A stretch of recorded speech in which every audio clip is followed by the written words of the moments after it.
My father-in-law taught me this pork stew recipe from Visaya called Humba.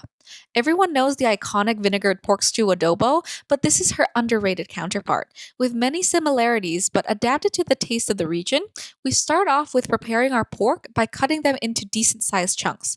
Make sure to use a fattier cut for more flavor. All they had at the store was this lean cut, but at least we have some pork belly as well. Then you're going to want to wash the meat to get rid of any bone fragments and impurities. Then chop up your aromatics. We've got red onion, garlic, and ginger, the holy trinity of Asian cooking. Just in rough chunks will do the trick. Pro tip, this is how to peel your ginger with minimal waste by using a spoon. And voila! Now boil the pork with the aromatics. No salt so far. Keeping it on a simmer until the pork is fork tender. The longer the better, and for the aromatics to properly infuse. Now drain out the water and start frying the pork in its own fat. This is why it's important to use fattier cuts from the beginning so the meat browns better.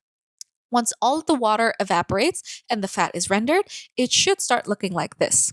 At this point, start adding the spiced vinegar. We got this at a Filipino grocery store. It's good quality vinegar infused with garlic, chili, and spices. Half a bottle goes in. Cook the vinegar out until the steam smells more mellow instead of having that sharp vinegary sting. At this point, you can add the soy sauce, bay leaves, and star anise.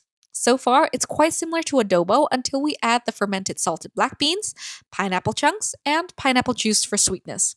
Depending on the sweetness of the pineapple, you might want to add more brown sugar depending on your preference.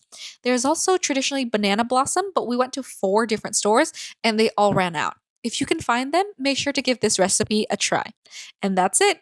We had the humba with some rice, grilled corn, and eggplant coconut salad.